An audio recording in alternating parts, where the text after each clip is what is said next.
to the phone. We are live again. Let's check. All right, yeah, looks like we're live up there. So I'm gonna keep that up and see if it's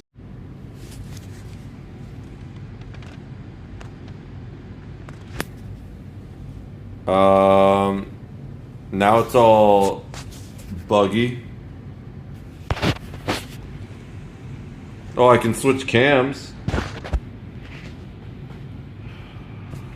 There's gotta be a way. Camera, front facing, use microphone, save video after streaming. We'll set that so it's automatically on.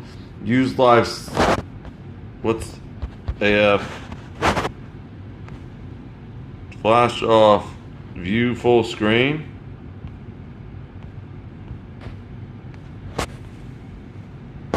Media playlist widget. Oh, we can add a widget maybe? To get chat here? Text? Okay, nope. Oh god. Go away. How do I delete this? Do you guys see that? Am I still live? Let's check that.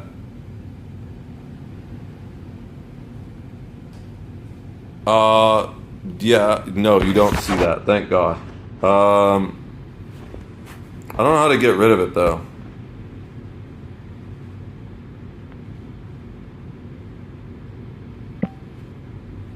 That's how I get rid of it. All right, a widget, web. Okay. We're gonna call this chat. It's probably gonna freeze again for a sec because I need to switch over to my web browser to find the chat link. We're back here. It should be restarting again.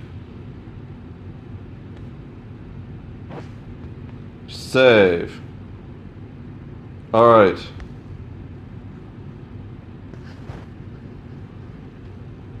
Sweet! The chat is ready to display messages. We have chat on screen. It's kind of like bugged. All I see is my face. Frozen. Can you guys see the stream itself? Or is it frozen like that? It's frozen like that. I don't know if you can hear me. Switching the camera fixed that before. Awesome. So, how do I, unable to change focus? I don't want to change focus. I want to edit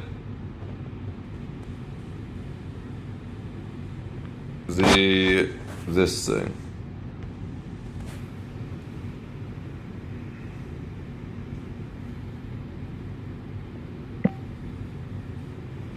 Edit.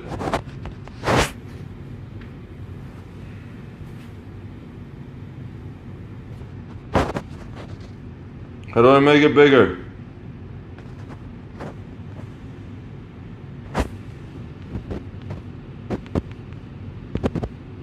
Is there no way to make it? There we go. All right.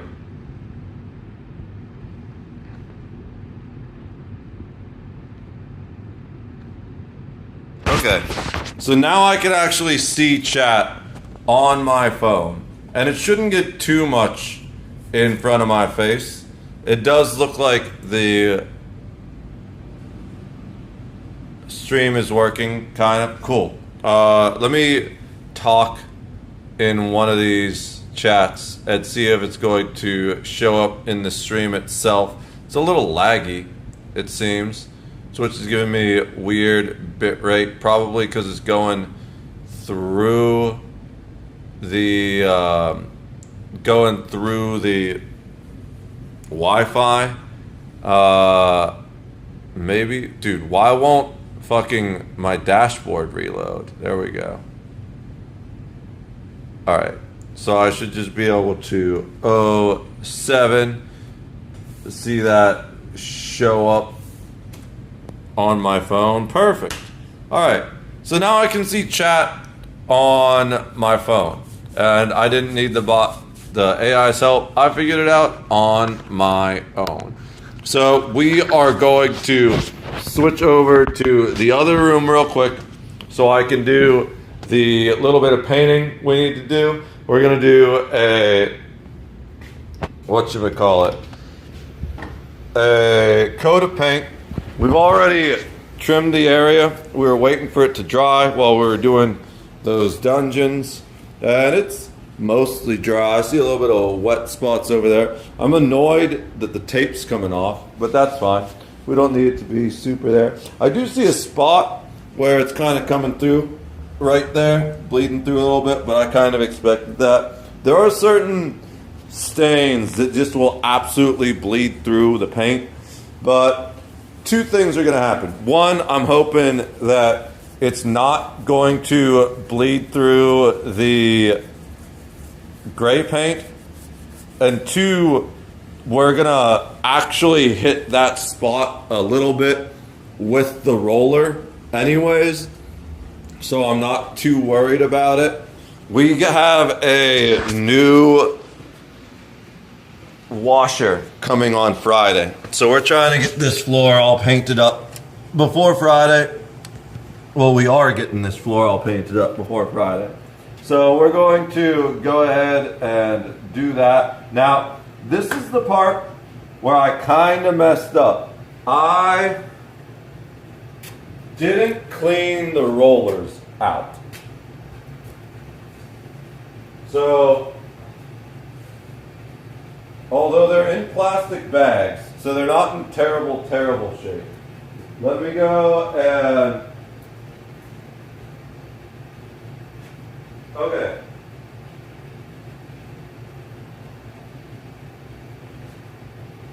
We have a clean roller we can use. One of the old rollers, I think we used this one on the floor before. Or no, this is the one we used on the floor before, but it's still in the bag. And we're gonna wash it out real quick. You know, that's probably the one we used for white, to be honest, and this is the one we used for the gray. We're gonna wash this one out real quick. I'll just bring you guys with me. No reason to leave you out here like I was earlier. I was thinking about that earlier when I was washing the brushes. See, here's the little brush bin we put the brush in, so it's going to be pretty safe there. This is the stuff we use to clean the floor. Alright, so this is my nice roller. One of my nice rollers. It's got this is a little trick you can do when you're painting to keep the roller fresh for like a night or two, a couple days. But we've had it like this for God knows how long. It's been a month or so. I just, like I said, I got really brain fried after painting the hell out of the studio to get the studio done. So this has been like this since the studio has been finished.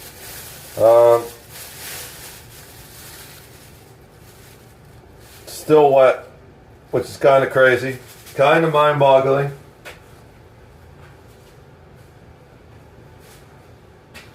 So let's get this thing off of here.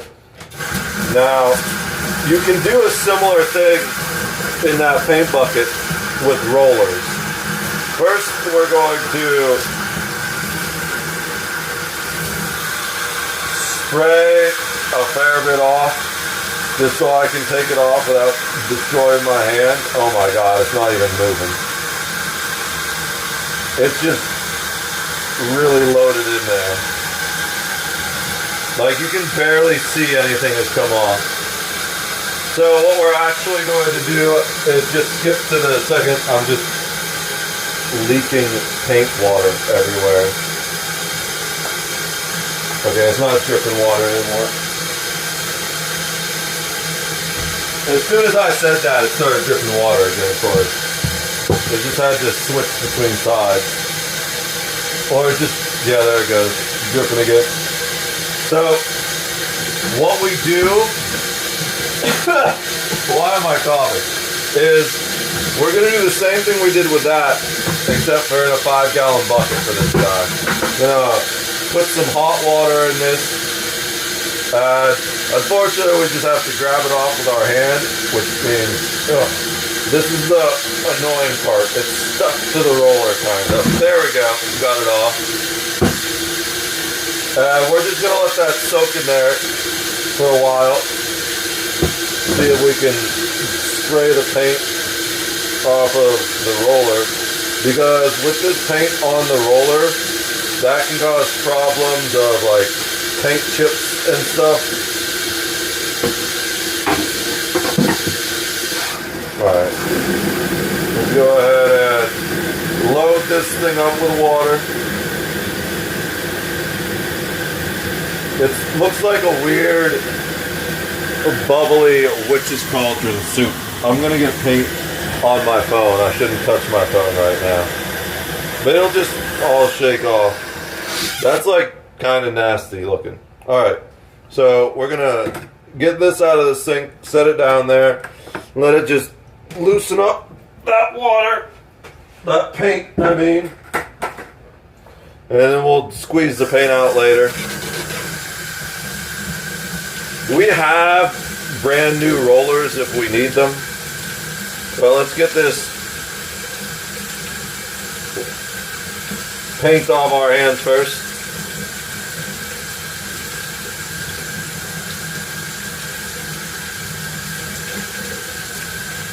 Alrighty, that's done.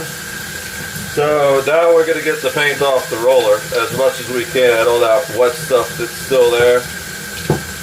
Like things like this that are kind of like rubbery, we don't want those coming off and ended up on the floor when we're painting, or if on the wall if we're doing a wall, because then they'll make bumps in the paint, and even worse, they could cause the paint to peel or cause bubbles, which will just really ruin the finish of it.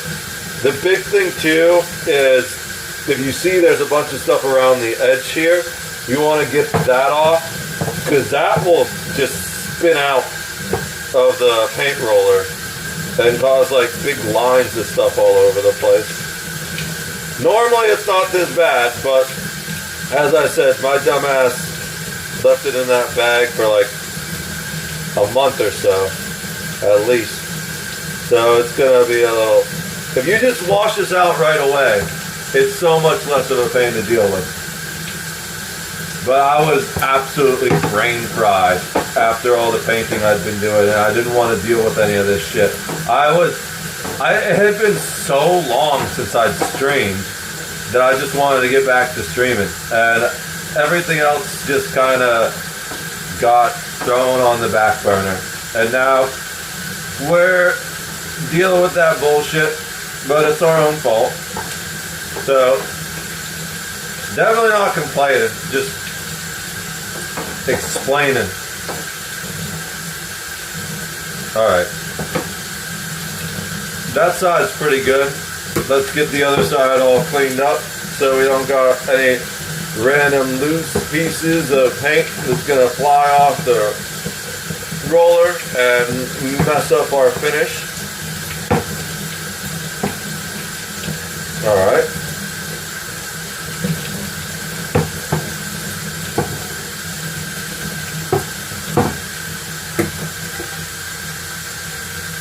Think that's all good. There we go. That other side was much easier. Looks really good now. Alright. Let's see. Did I get any paint on here? Tiny bit, but I'm not that worried about it. Alright. So, let's go. Where did I put that fresh roller? We had a... Dude, look at that. It literally looks like some witch's cauldron type shit. Who will pay me $200 to drink that? No, I'm kidding. We got the fresh roller here. Just slide that puppy right on. And now, this is my favorite part. Where'd it go? Oh, it's actually over in the other room. I forgot about that. Because we were using it to help clean the floor.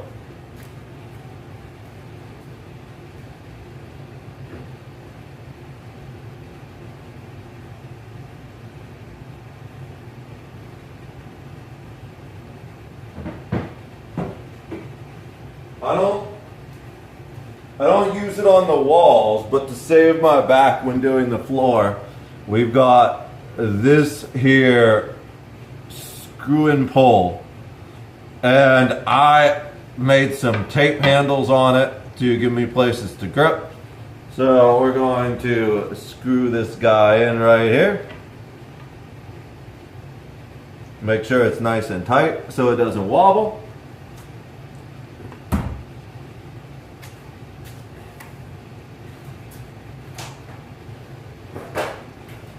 We've got our paint tray and a paint tray liner. Now generally, when you see cracks like this, you don't want to use this liner anymore because that stuff could pull up and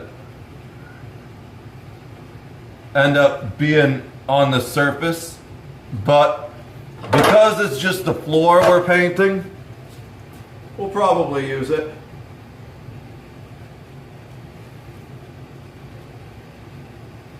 And it's a basement, it's a beat to shit concrete plastic floor anyways. So one, if they're pretty big chip sections, so if one of those comes up, I'll see it and be able to just pull it off. And even if like one of the smaller sections in this area up here comes up, we probably aren't gonna notice with the massive gouges and stuff in the concrete floor anyways. But if we were painting a wall, we would definitely need to get a new tray. But we can just reuse this tray. So, first things first, we've got the last of the first primer bucket. Now, I don't know, there's like maybe a quart in here. So, we're not going to get that much paint out of it.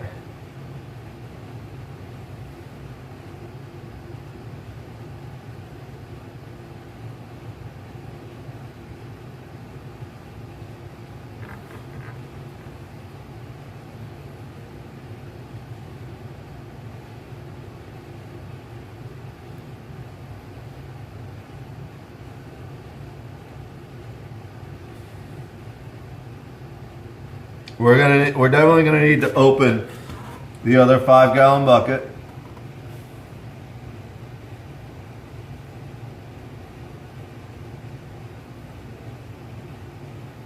Okay, it's pretty much slowed down to a trickle at this point. So let me wipe that up. Where did I put my rag? There it is.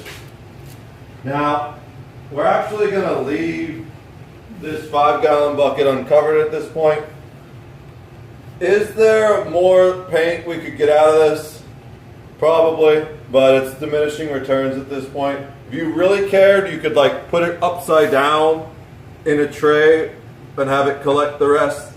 But we've got an entire 5-gallon bucket, so like 2 tablespoons worth of paint is not worth it. We don't need that. We're just gonna let this dry, and then once it dries, we can peel the paint out because it's latex and use it to do other things. Like we are currently using that other old bucket to clean that roller that has a bunch of dried on paint on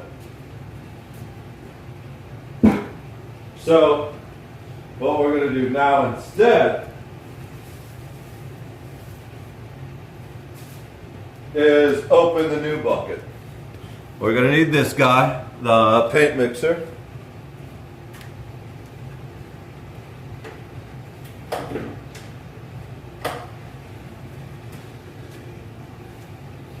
We have here our multi-purpose primer.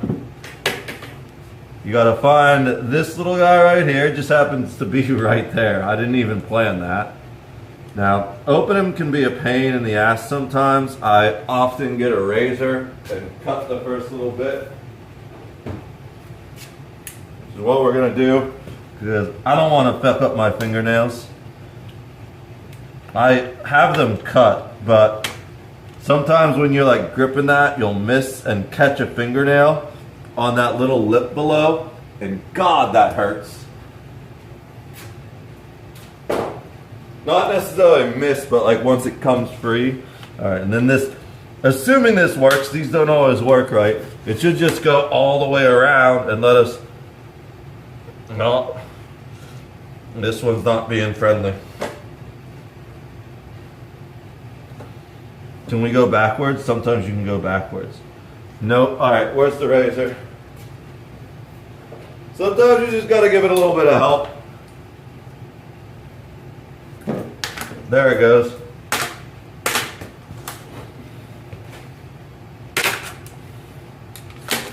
All right, and got the whole thing off.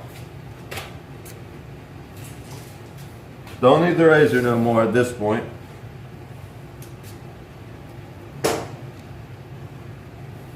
And then you gotta go around, pry each one of these up.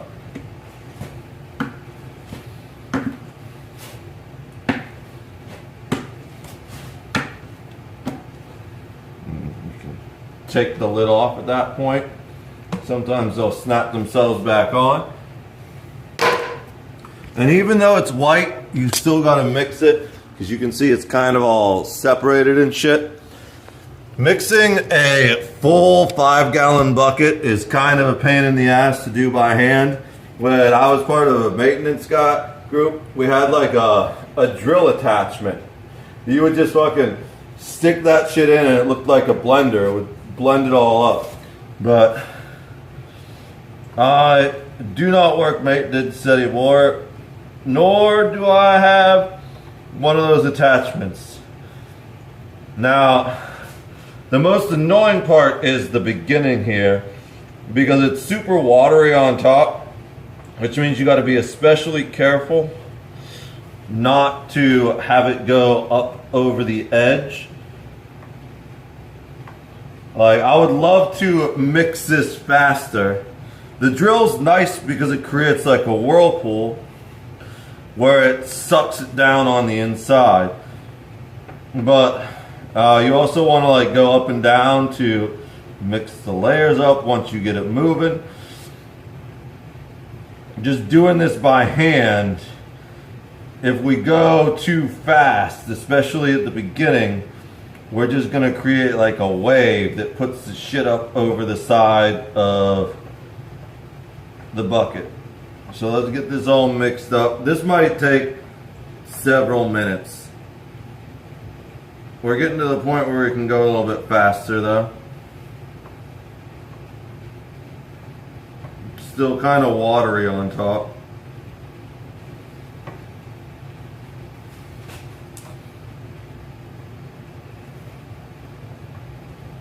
This is a great forearm workout. Like, you don't realize it until you've done this for a while. Like, if you've never mixed a 5-gallon bucket of paint, or if you've never done like baking and mixed batter, amazing forearm workouts. All right, let's see. It's definitely starting to get there. It still looks a little watery to me though.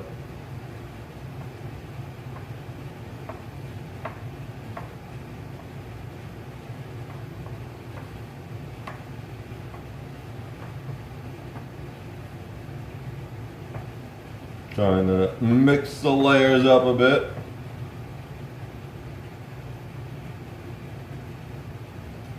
Definitely watery. I don't know. I really just wish I had one of those drills. One of those drill attachments. We can go a little bit faster now though. It's not going to go over the edge if we don't get too wild with it. Okay, give that arm a break. I need to be careful with this arm though because I'm not as precise. It will be easier to spill it over the edge. I am a lefty. Make sure you scrape those edges.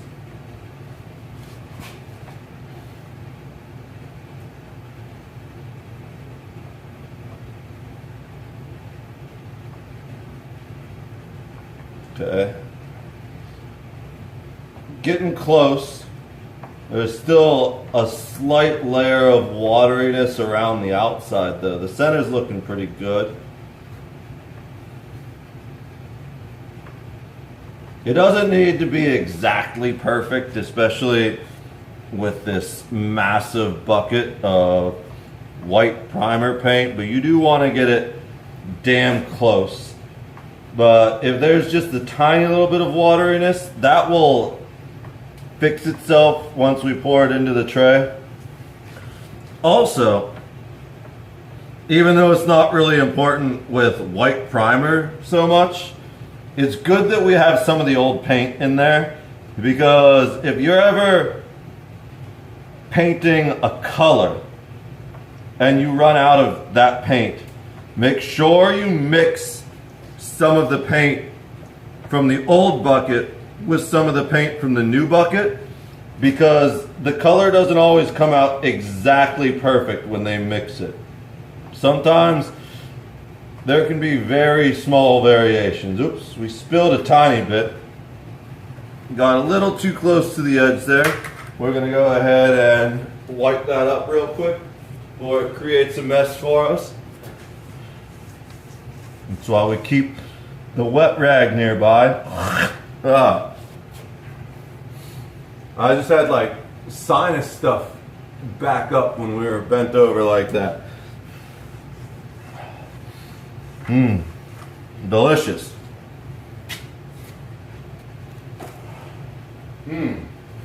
Alright.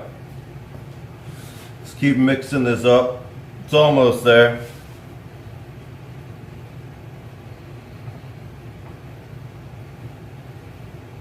Looks pretty damn good now. It's starting to, you can tell when it's there, because instead of looking like water, it'll kind of move like liquid jello. That's basically why it went over the edge like that, because moving the thing around, it lifted up the opposite side basically.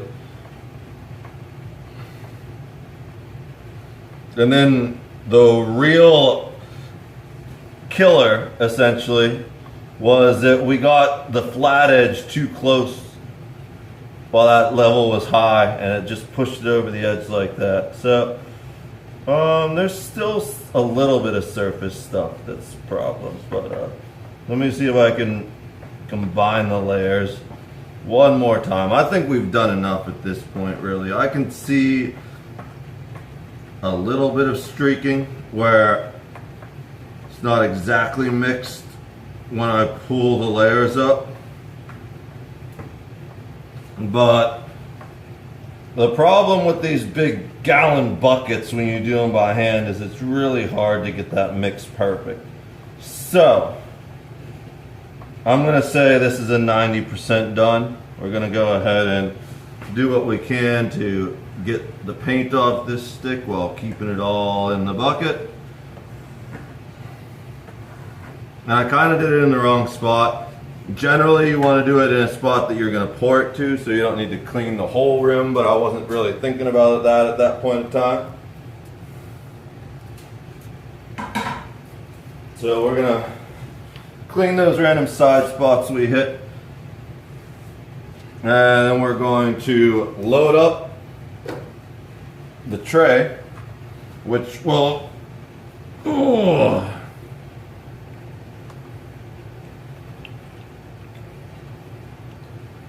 mix a fair bit of the paint together itself. Again, get those drips before they cause a problem. Get it off the rim so we can seal up the top. Now, we're probably going to be putting it back in soon, so I'm not gonna squeeze it down super hard. Just do one on each side to keep it partially sealed and prevent spillage. And then we get going. So we gotta first get this kind of saturated. Also, we want to not move this too far once we have paint on it. So we're going to get it up here. And then we'll move it back as we go back further. We'll start up here because I got to get to that one corner over here.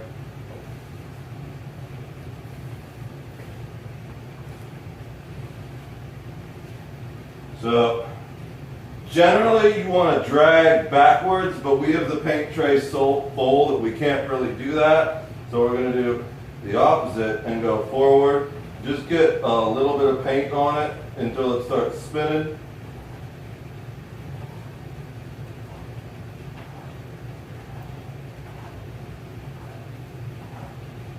Now the first one is not going to have too much paint absorbed, it's just all on the surface.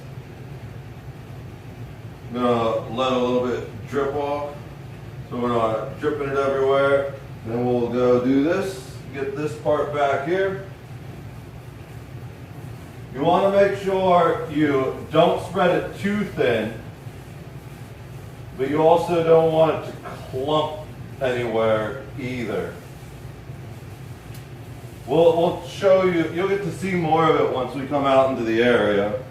And now there's paint on the inside of the roller, so it's going to be a little bit easier to use, a little bit more absorbent. Still want to drip off before every time really, unless you're trying to spray paint everywhere like I just did a little bit. But like I said, we overfilled the tray a little bit. That's just because I don't want to fill it a second time. You don't want to squeeze the roller out, because if you squeeze the roller out, that's when you're spreading the paint too thin. So you just want to be real gentle with it. Let the roller itself spread the paint around. Just get a nice bit on there. All right. And you start in the middle and then kind of spread it out in either direction. You want to make sure that the side that has the bar on it is facing away from the wall. That's why I keep spinning it. Because if you have the side that has the bar on it away from the wall, you can get the roller up pretty close without messing up the wall at all. Which doesn't really matter unless you're painting the wall itself, because if you cut in properly with the trim, you won't really notice it. But I want as much coverage as possible. So we're getting really close with it. All right, now we can just start doing the regular floor here. Now that we've done that section. Generally, I find you can go about one roller width in either direction. Now there's a small section here. We're going to extend the paint a little bit farther that way. Just flip that over just so we don't need to go over there again. And because we extended that, we're only going to get a little bit, not the full roller width over. All right. I'm going to step in the trim, but that's fine. It's dry anyways for the most part. Go ahead and get a little bit more paint on there. Let it drip off so we don't have too much paint flying everywhere. And we're going to go one in the middle, one this way. This is a really dry floor, so it's taking a lot of paint. We can't do as much as we want it. So we'll just go a little bit half this way. I'm just going to go back and I'm going to do a little bit extra here because there's spots that aren't filling in. Because this is the bare concrete, it's taken a little bit more paint to get full coverage than normal. So we'll just take this extra paint we picked up and spread it out evenly.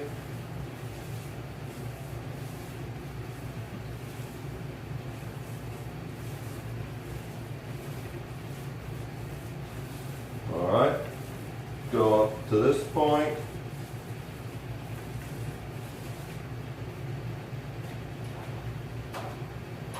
This is a huge back saver when you're doing floors or ceilings, depending on the height of the ceiling. You don't have to get on a ladder or anything, you just do this Now, like I said, since this is using up a lot more paint than normal, instead of doing the 3 rollers wide like we normally do, we're just going to do about 2 rollers wide, put it on a little thicker.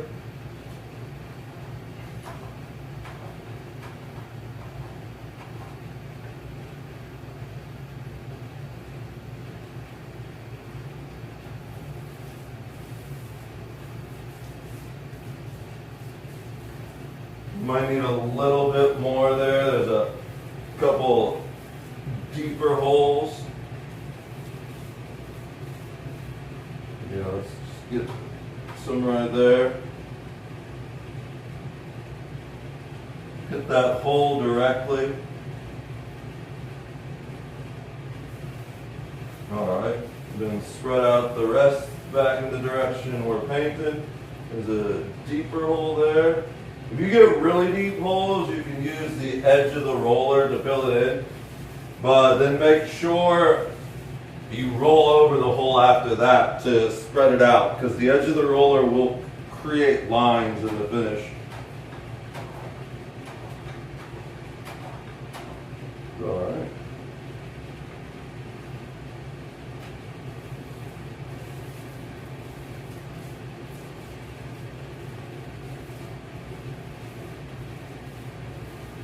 Nice even coat right there. Smaller hole. You can also do small short strokes to get the holes filled in if they're kind of small. Now it's basically just redistributing the paint over that area. Now this first coat, you're really going to see the brush strokes a lot because it's filling over something else. This is why you prime, really.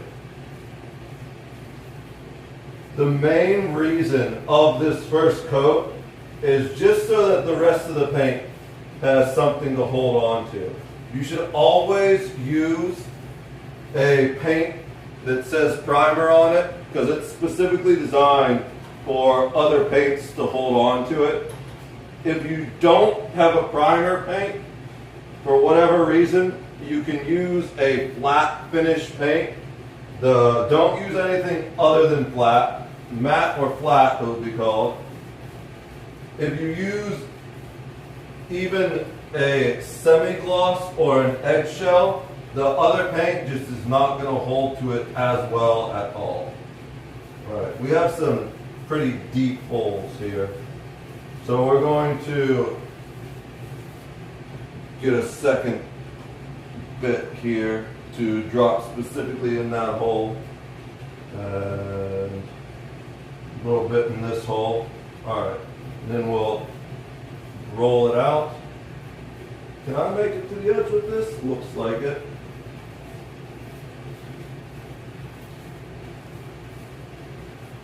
There are a bunch more holes to fill here in this corner though, for whatever reason. So we'll hit the holes again.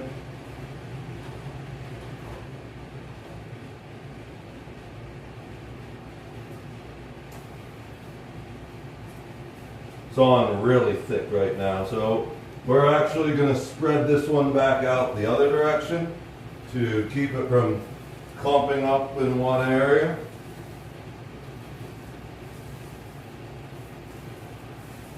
And you can probably not see it from where you are, but from where I am, I can see where it's still spreading paint out onto the thicker areas. Okay. I can definitely see that there's a spot right here that it's kind of thin, but I'm not too worried about that because we're going to do a second layer and then we're going to do 2 layers of finish paint. So it's going to get pretty solid coverage. So first we're going to move this guy back another row, and then we're going to go ahead and do it again.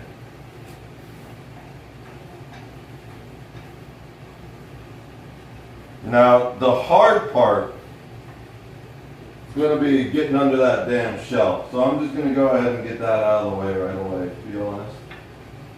That way I don't have to deal with it later.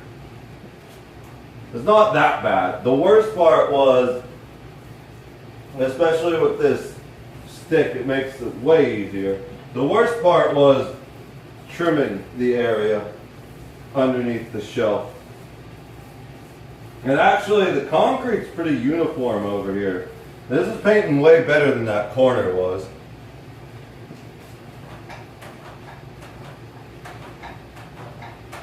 There we go. A little aggressive with it, it's in a paint splatter, but I want this to be done already. I used to like painting when I was a maintenance guy, but now I absolutely hate it. It's so time consuming. I do think I might like painting for like art painting at some point, but just painting painting walls and floors and stuff and ceilings, I'm totally over this. But needs to be done, so we're going to do it. Go ahead and spread this out nicely right here. We're doing a shorter section than we did underneath, so you could spread it a little wider.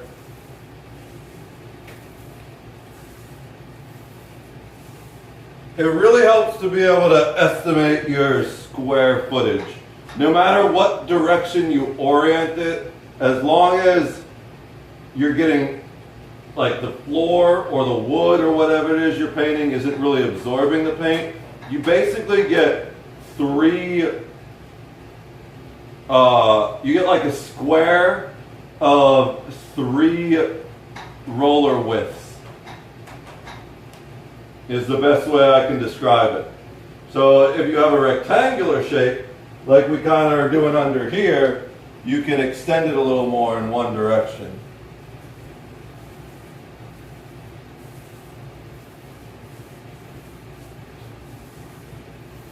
Alright.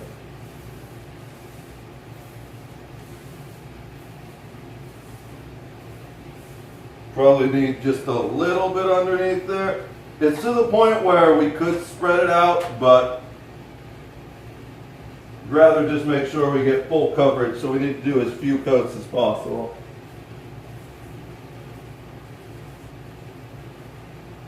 I'm actually glad I got the extra paint because there was our first hole in this area. 2 holes, so it made it easier to fill those in by having a little extra paint. Now we're just gonna keep spreading this out till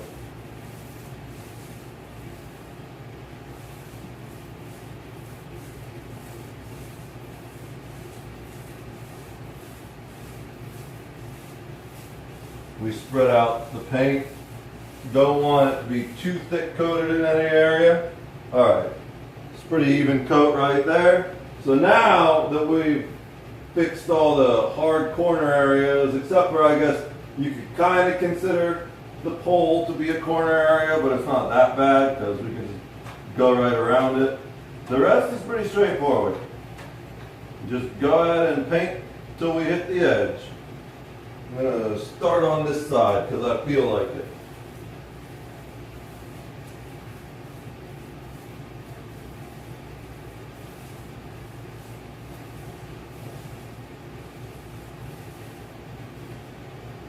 Switch it so we can get closer to the pole without the little metal piece sticking out. And we do have a little hole there. A little hole there too. So what we're actually going to do is get just a little bit on here and address those holes specifically. There's one hole, there's the other hole, and then we spread that coat back out nice and even like that. And we'll hit it from the other side.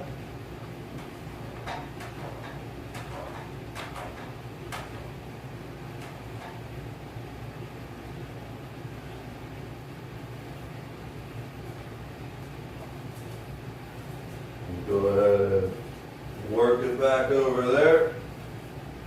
Make sure we get behind the pole. We've got some holes up front there, but we're able to fill them in with a little bit back and forth. There's a hole right there. I don't know if you guys can see that. That's a pretty sizable one. It's not as deep as some of the other ones, but it's kind of wide, which in some ways is more annoying because it gets hard to fill in that whole hole. So we're gonna just drop the roller right on top and go back and forth until that's filled in, and then spread out whatever paint we have left till it starts to not spread so evenly anymore. Then we'll go back, now that there's less paint on the roller, and spread out that part that we dumped a whole bunch of paint on top of the hole. Alright. We might need another tray. The first coat almost always takes the most, especially when you're coating something highly absorbent like raw concrete. Now this isn't exactly raw concrete because it's been painted before, but most of the paint has worn off. There are areas that are new patch that don't appear to have ever been painted. There's a lot of little holes in this section. One sec, let me get close and actually look at these spots to make sure they all get filled in. There's one there, there's one there, there's one there. Okay, I think that's good. So we'll spread those thicker areas of paint out and continue on to the next section. There's a hole there, that was an easy one to deal with. Alright, getting a little thin.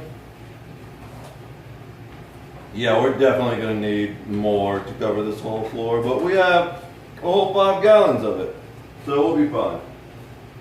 Go ahead and hit this section.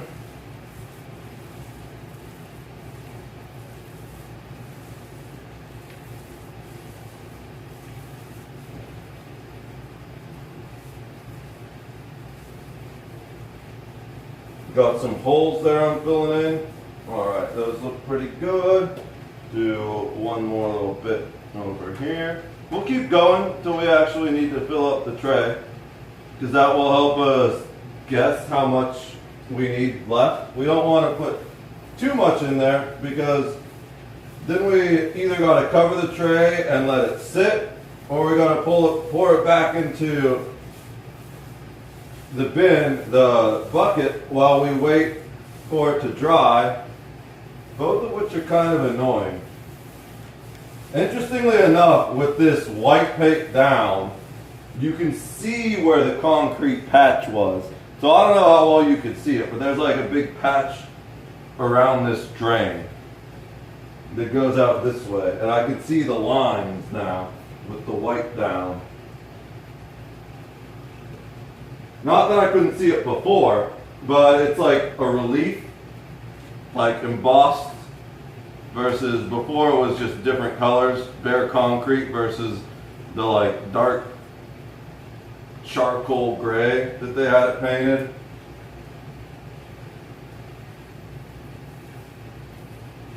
This is bare concrete right here, probably due to the washer, a combination of maybe some water leaks and just the shaking, because this used to be exactly where the washer sat. And it's going to be where the washer sits again once the new one comes.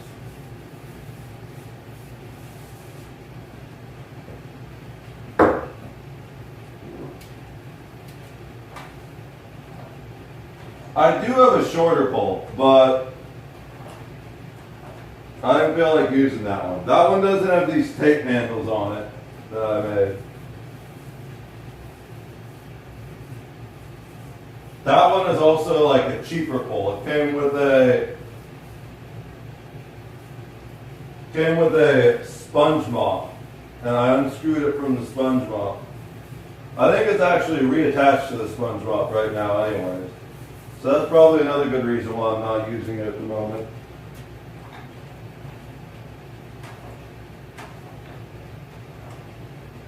Alright. We're definitely getting down there. But we got enough to at least finish this row, I think. And then we'll need to put a little more in to bring it home. There's A few small holes there. Let's get those guys filled in.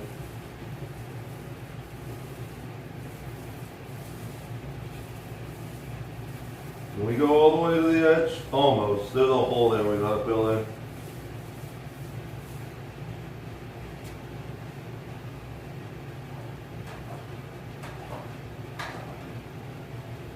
Start right here, hit that hole real quick, then we'll go this way, spread it back towards the hole. We didn't put too much on the roller because I was planning on hitting this small area up top here. Alright, and we'll even that out. I don't know, is there something we can use to work it back a little bit? Yeah, we're spreading that a bit too thin.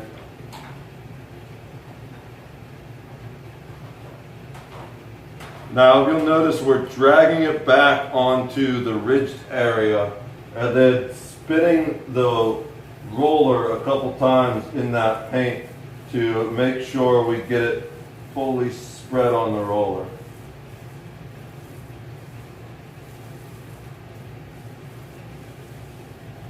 Alright, this might be the last one before we need to pour more paint. We don't want to go too thin. I think we're just barely filling the roller, so yeah. We could potentially stretch it out if we were to push down on the roller, put a little weight behind it, but we don't want to do that. We want nice, even coats. And pushing down on the roller makes the coats kind of inconsistent, because unless you're a machine that can apply the exact amount of pressure at all times, then it's not going to be even. Now, I am putting a little pressure there just to fill in one of the holes, but we're going to cancel that out by rolling over it again. And you're definitely going to be able to see once we pick you up and show you the angle. Do we have space to do that, or is it going to hit the stairs? We have just barely enough space to do that. Perfect. Once we show you the other angles, you'll see spaces where it's a little thin, but we'll fix that once we do the second coat.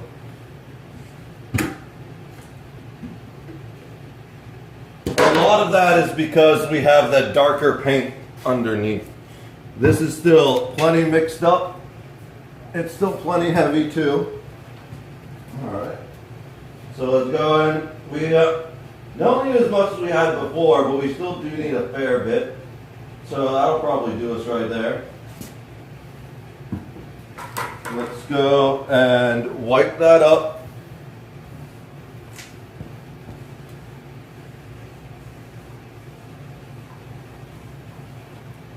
Put the lid back on. Not gonna clip it all the way because I'm probably gonna pour it back in about 5-10 minutes or so. We actually probably should have moved this back first, but hindsight's 20/20.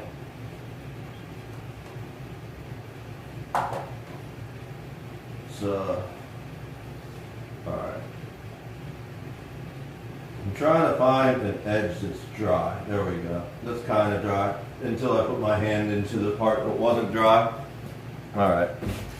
So at this point we can just leave it outside of the area we're painting, which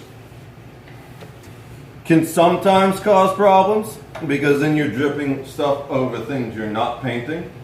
But since we're eventually painting this whole floor, it's not going to cause any problems.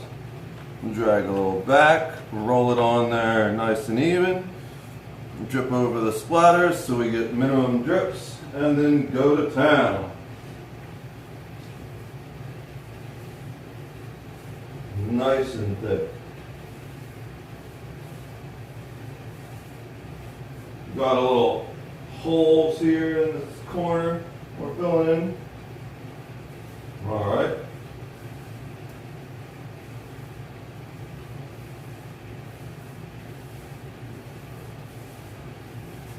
There we go.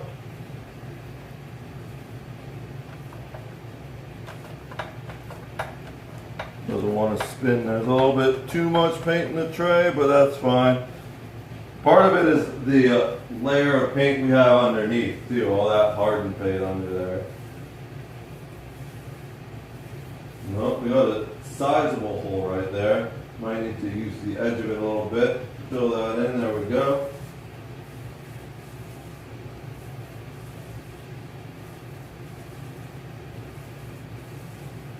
Going on nice and thick. As soon as you start to see an area that the roller isn't covering, that's when you get more paint.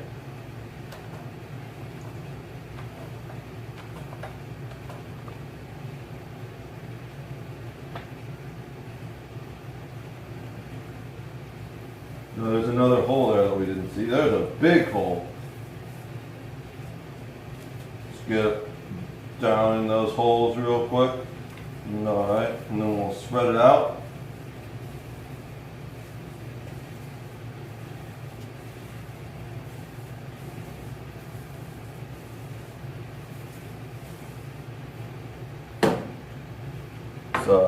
Bash it off the HVAC up top, of course.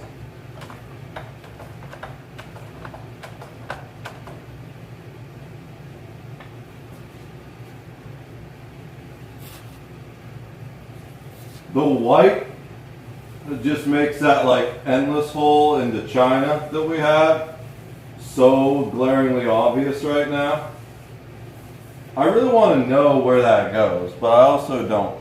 Every time I was like crouching over it while painting the edges and stuff, I just had this weird thought pop into my head that like some alien creature is gonna pop out of there and bite me in the arm and lay its eggs in me or something like that.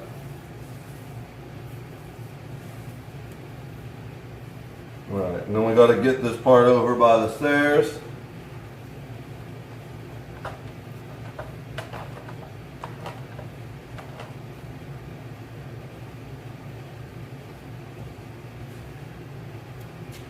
Probably better to go around this side of the pole.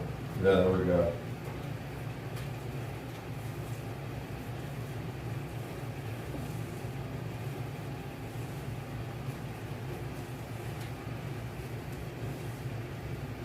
Alright, got a couple holes there we're going to fill in real quick. And then we got to spread out the place where we pushed a little bit harder. There's a hole there we missed. Alright. So now we just got to do this section going back this way.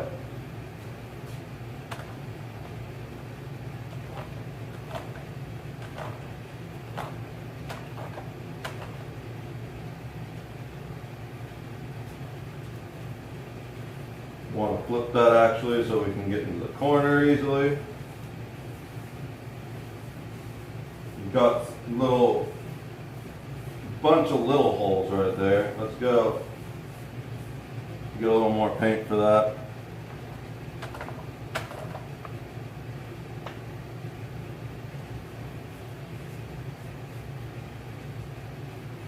Okay, fill those in nicely. Let's spread that out again.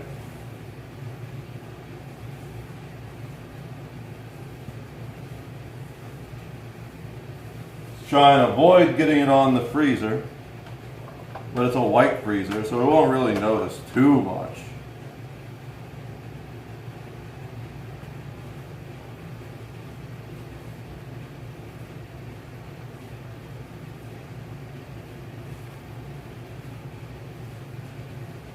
Go right to the edge of that brick. So we got a nice stopping point, and then spread that out. It's a little uneven. I can see a few lines in it.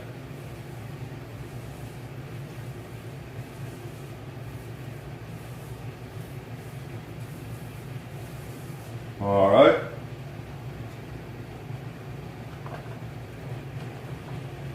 Keep on going. We're getting close here.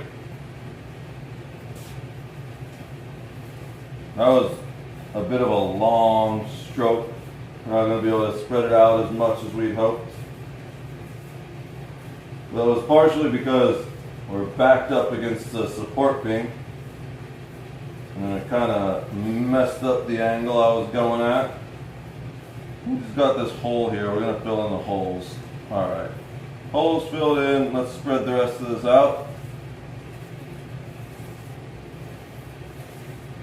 And see if we can get a little bit of extension. No, it's too thin. Let's get more. We're going to rotate this way now too. That should make things a little bit easier for us.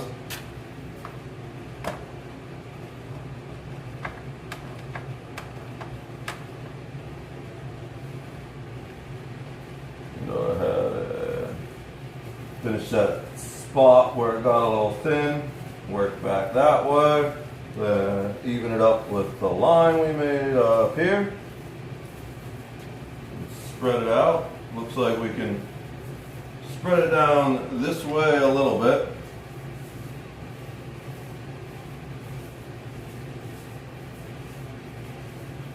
Alright. And I think we got one more. And this one we're just going to kind of cut it at an angle to connect the two areas we've painted already. Should probably flip it this way since we're going to go that way. Then we need to do less flipping, so less of a chance of spinning something off.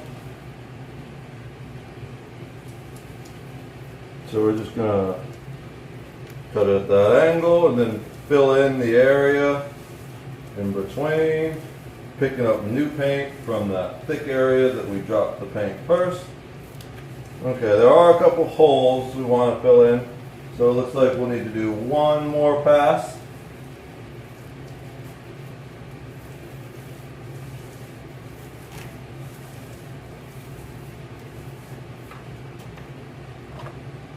Let's get a little more on there to fill in the holes.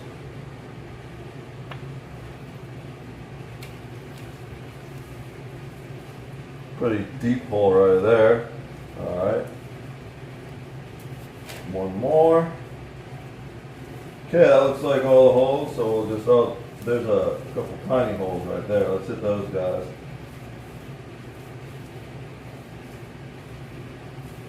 All right, let's spread that bad boy out. Or just dump a little more paint on all those holes. All right. That looks pretty damn good for a first coat. Now comes the annoying part of letting it all dry. So I don't know if I have any more bags. First things first, I'm going to take off the stick so I don't hurt myself with it. It looks like I have a bag. What is this bag? Okay. This is a bag that was like using other things. It appears to not have any holes in it. That's the big thing, is you need to make sure to not have any holes in the bag. We have this giant hefty like 2-gallon bag, which isn't exactly optimal. The best bags are like just regular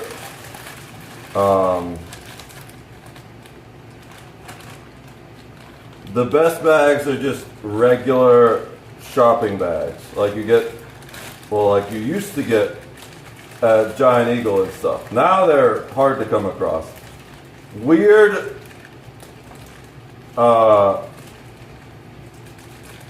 thing for the day. If you didn't know, most of those like green shopping bags you buy, like reusable shopping bags, are way worse for the environment than just your standard plastic shopping bags. So close it around the edge, twist it up, and that will keep that from drying out until you need to finish the paint job. Assuming you don't leave it there for months like I did with the other bag. Alright, and then just to keep the paint fresh, we're going to pour what's left back into the bucket. Keep in mind when you pick up these little trays themselves, they aren't super sturdy compared to the whole tray. But if you pick up the whole tray, and try to pour the whole tray, then you're going to get some underneath the tray liner, in between the tray and the tray liner itself, and that just causes a whole mess. Now, you don't need to super drain all of it out. Just most of it.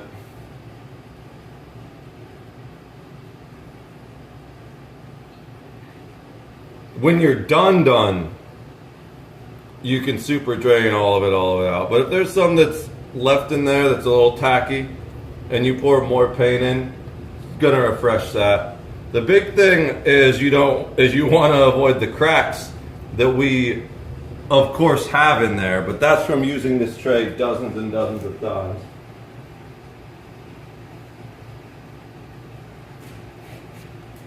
Waste not, after all. All right, so that's poured out. We're going to actually clamp it down this time, because even though we're going to be using more, it's going to be a little while. It's going to take a couple hours, probably at least an hour or two, for that to dry. Now, if it were just a wall, we wouldn't need to wait as long, because we can do it once it's like dry to the touch. But since it's the floor, we're gonna need to walk on it to paint it again.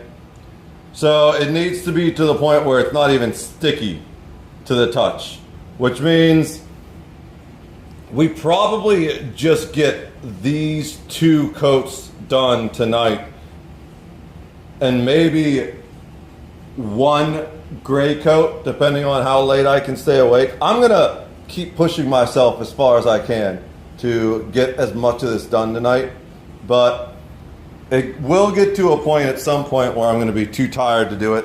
But you can see there's some parts where it's not as thick, parts where the darker gray is showing through, but this is also just the first coat, so it doesn't really matter too much. That's why you do multiple coats. And we're also going to hit it from a different angle on the second coat to kind of disguise those thicker areas where you can see like the cross from the different groups we did. All right, let's go switch back to the PC real quick.